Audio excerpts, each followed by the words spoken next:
આ સાથે અનેક મહત્વના સમાચાર। 1 એપ્રિલથી ગુજરાત ગૌણ સેવા પસંદગી મંડળની પરીક્ષા રાજ્યના છેવાડાના માનવી સુધી પહોંચે, સરકારના વિકાસના કામોને અને લોક કલ્યાણના કામોને જન સુધી પહોંચાડવા માટે રાજ્ય સરકારના વહીવટી તંત્રને વધુને વધુ મજબૂત કરવા માટે માનનીય મુખ્યમંત્રીશ્રીનો અને માનનીય મુખ્ય સચિવશ્રીનો આગ્રહ છે કે સરકારની તમામ જગ્યાઓ ભરાઈ જાય અને આ માટે તમામ ભરતી મંડળોને તાકીદ કરવામાં આવેલી છે। માનનીય અધ્યક્ષ શ્રી દયાની સાહેબની આજ્ઞા અનુસાર રાજ્યના વિભાગો અને ખાતાના વડાની કચેરીઓમાં ખાલી રહેલ વર્ગ 3ની જગ્યાઓની વિગતો મંગાવીને તે સંકલિત કરી ગ્રુપ એ અને ગ્રુપ બીની ખાલી જગ્યાઓ ભરતી કરવા માટે કોઈપણ વિષયમાં સ્નાતક હોય તેવા એની ગ્રેજ્યુએટ શૈક્ષણિક લાયકાત ધરાવતા ઉમેદવારો પાસેથી ઓજસ વેબસાઇટથી આપણે ઓનલાઈન એપ્લિકેશનો મંગાવી હતી અને સમય મર્યાદામાં 5,17,000 ઉમેદવારોએ આ માટે ઉમેદવારી કરેલી છે।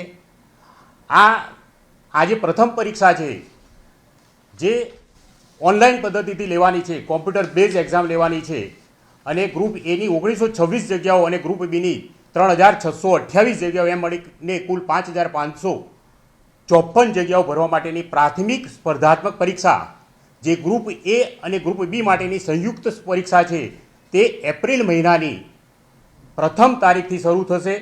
દરરોજના 4 પેપર લેવામાં આવશે। દરેક પેપર 1 કલાકનું હશે। આ પરીક્ષા MCQ પ્રકારની છે જે કોમ્પ્યુટર બેઝ ટેસ્ટ પદ્ધતિથી રાખવામાં આવેલી છે। 100 માર્ક્સનું પેપર રાખવામાં આવેલું છે। પ્રશ્નની નીચે 4 વિકલ્પ આપવામાં આવેલા છે।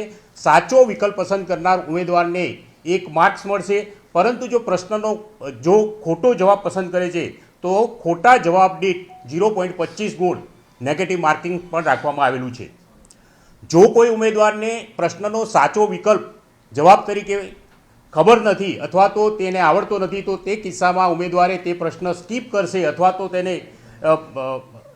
એને છોડી દેશે તો એવા કિસ્સામાં ઉમેદવારને 0.25 જે નેગેટિવ માર્કિંગ છે તે થશે નહીં। આ જાહેરાતની પ્રથમ તબક્કાની પ્રાથમિક પરીક્ષા 100 માર્કની છે, 60 મિનિટની છે। પ્રાથમિક કસોટી એ સ્ક્રીનિંગ ટેસ્ટ છે। પ્રાથમિક કસોટીમાં ઉમેદવારે મેળવેલ ગુણને આખરી પસંદગી યાદીમાં સમાવવાના ધ્યાને લેવામાં આવશે નહીં।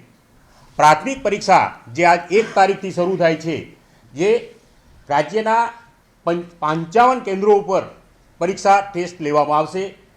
1 એપ્રિલ, 2 એપ્રિલ, 3 એપ્રિલ, 7 પછી ત્યાર પછી 13, 14, 17 રામનવમીના દિવસે પણ પરીક્ષા ચાલુ રાખવામાં આવેલી છે।